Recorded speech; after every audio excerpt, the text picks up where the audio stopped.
75 साल उनके उनके मुल्क में आग लगाई, कश्मीर में आग लगाई, अब आपकी खुद ब खुद लग रही है तो वो मजा ना लें। तो पाकिस्तान में अभी वीडियोस आ रही हैं कि लाहौर में फौज कल से इकट्ठी होना शुरू हो गई है कि लोगों को डर है कि कहीं इंडिया हम पर हमला ना कर दे कश्मीर की सूरत हाल का फायदा उठाते हुए। एकदम से मोदी जी अपना सीने छाती बड़ी करने के लिए ये ना कहेंगे देखो मैंने पाकिस्तान की धुलाई कर दी, देखो मैंने ये कर दिया। और अगर अपॉर्चुनिटी प्रेजेंट करती है कश्मीर जैसी सिचुएशन में जहां पे बड़ी नाजुक सूरत हाल है तो हम कहीं इनसे लेके तो सोने पे सुहागा ना हो जाए। थी कश्मीर में सूरत हाल खराब है, उसी के पेश नजर कोई मूवमेंट हो रही है। पाकिस्तानी लीडर्स को हमें क्लियर पैगाम देना होगा कि अगर कोई दहशतगर्द पाकिस्तान की तरफ से भारत पर अटैक करता है तो उसके सीरियस रिपरकशंस होंगे।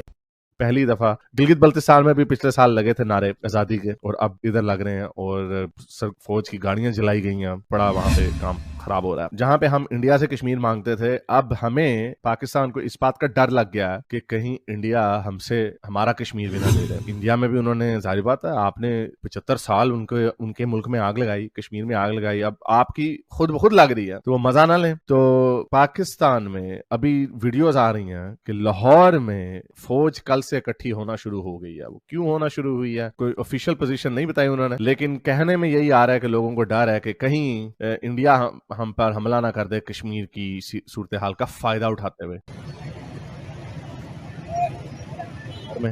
ये काफी सारे फौजी नजर आ रहे हैं लोगों को और लोग परेशान है कि क्यों ऐसा हो रहा हो सकती है। जैसा कि आप लोग जानते हैं कि पाकिस्तान में एक पॉलिटिकल टर्मोइल भी चल रहा है, खान साहब के हक में भी नारेबाजी हो रही है। अगर कश्मीर में कुछ हो रहा है तो वहां पे फौजें हों, वहां पे रेंजर्स वगैरह हैं, तो यहाँ पे क्या हो सकता है। तो अगर हम क्याफा लगाएं तो वो यही हो सकता है कि क्या इनको डर है कि इंडिया ने हम पे हमला कर देना, लेकिन ऐसी बात हो नहीं सकती। बट हू नोस इनकी इंटेलिजेंस के पास क्या इन्फॉर्मेशन हो हमें नहीं पता। इलेक्शन का उधर काम चल रहा है और पाकिस्तान में ये बिलीफ माना जाता है कि जब भी इंडिया में इलेक्शंस होते हैं तो वो पाकिस्तान के ऊपर हीट थोड़ी सख्त कर देते हैं, तो कहीं ऐसा ना हो कि एकदम से मोदी जी, ये पाकिस्तान के बिलीफ की मैं आपको बात बता रहा हूँ, कि एकदम से मोदी जी अपना सीने छाती बड़ी करने के लिए ये ना कहेंगे देखो मैंने पाकिस्तान की धुलाई कर दी, देखो मैंने ये कर दिया। और अगर अपॉर्चुनिटी प्रेजेंट करती है कश्मीर जैसी सिचुएशन में जहां पे बड़ी नाजुक सूरत हाल है तो हम कहीं इनसे लेके तो सोने पे सुहागा ना हो जाए। तो ये फियर हो सकता है जिसकी वजह से उन्होंने कहा चलें जी। लेकिन बॉर्डर्स पे भी फौजों को रखना मोस्टली प्रोवोकेशन होती है। जब आप बॉर्डर पे फौज लाके खड़ी कर देते हैं तो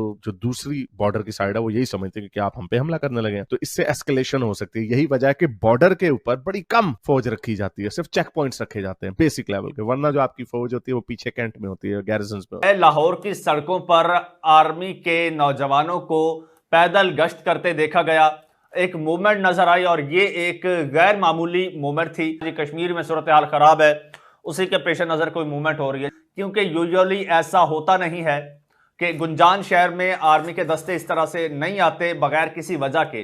तो उसको लेकर एक तहलका मच गया, बड़ी हलचल सी मच गई। अफगानिस्तान और अफगानिस्तान में बैठे कोई भी दहशतगर्द ग्रुप्स हैं और कोई पाकिस्तान में उनका कोई ठिकाना है तो वो अगर हमारे मेन एलाय यानी अमेरिका कह रहा है हमारे मेन स्ट्रेटेजिक पार्टनर इंडिया पर हमला करते हैं तो इंडिया को तब चढ़ेगी पाकिस्तान पर, वो पाकिस्तान पर हमला कर सकता है और उसके बाद दोनों मुल्कों के दरमियान एक न्यूक्लियर जंग का आगाज हो सकता है, जिससे हमारे जो एम्बिशंस हैं चाइना को काउंटर करने के वो अंडरमाइन हो सकते। इसलिए अमेरिकन पॉलिसी मेकर्स कह रहे हैं।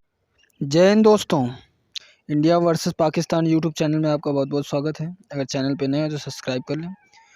तो पाकिस्तानी रिपोर्टरों से के हवाले से ये खबर आ रही है कि इंडिया में चल रहा है इलेक्शन, तो पीओके हो सकता है कि सियासी मुद्दा गरमाया हुआ हो सकता है पीओके ले लें। इस समय पाकिस्तान बहुत सदमे में चल रहा है, वहाँ की मीडिया भी बहुत सदमे में है, तो आगे का और रिएक्शन देखिए क्या मामला है। धन्यवाद। सिनाट्रा ने कहा था कि success is the best revenge.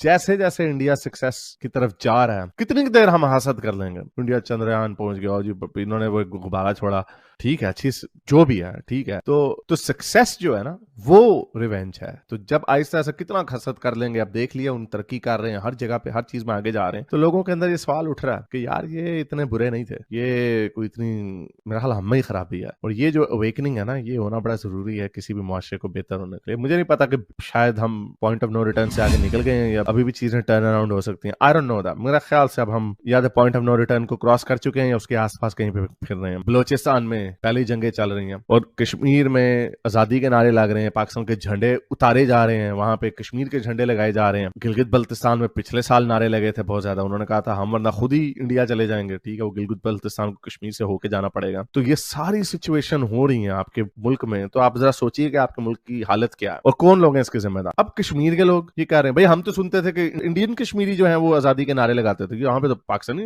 Kashmiri आजादी के नारे लगा रहे हैं, बलोची लगा रहे हैं, पठान लगा रहे हैं, उधर से तालिबान दरवाजा खड़का रहे हैं। हो क्या रहा? तो फेल्ड मुल्क है और बड़ी नाजुक सूरत हाल है। और बहुत से दहशतगर्द ग्रुप्स अफगानिस्तान को अपनी आमाजगाह बना रहे हैं और अपनी दहशतगर्दी की कार्रवाइयाँ हैं वो वहाँ से ही लॉन्च कर रहे हैं। उसमें यूएस की रिपोर्ट कि वो कहते हैं एक बहुत बड़ा दहशतगर्द हमला हो सकता है 9/11 टाइप का, तो उसके बाद हमें गुस्सा चढ़ेगा, हम बड़ा ही ख़तरनाक एक्शन लेंगे। तो हमारा जो पूरा फोकस है, जो तवज्जो है, वो हमारी स्ट्रेटेजिक कंपटीशन से हट जाएगी, जो चाइना के साथ इनका कंपटीशन है। तो इससे हमारे रिसोर्सेज ज़ाया होंगे, तो हमें प्रीएम्प्ट करना चाहिए और पहले ही हमें कुछ ऐसी कार्रवाइयाँ, कुछ ऐसा इंतज़ाम बनाना चाहिए अफ़गानिस्तान में कि वो हमले हो ही ना सकें। तो हमें इसको खाली नहीं छोड़ना चाहिए, इस महाज को, अफगानिस्तान वाले महाज को। पहला तो ये पॉइंट है। दूसरा पॉइंट वो कहते हैं, एक फैंटेसी की सिचुएशन बनाते हैं कि अगर अफगानिस्तान और पाकिस्तान में इंटेलिजेंस कलेक्शन को बढ़ाया जाएगा ताकि दहशतगर्दी के हवाले से जो अर्ली वार्निंग्स हैं, जो क्रिटिकल इंटेंशंस हैं, वो इनको पहले से मालूम हो और उस हवाले से वो फैसले करें। पाकिस्तान को कहा जाएगा कि आप हमारे साथ चलेंगे या नहीं, और डेफिनेटली अगर पाकिस्तान ना करेगा इस रिपोर्ट के मुताबिक, तो वो फिर पाकिस्तान में अपने तौर पर ख़ुद कार्रवाइयाँ करेंगे। पाकिस्तान में इंटेलिजेंस जो स्कोप है उसको वसी करेंगे, पूरे नेटवर्क को बढ़ाएंगे।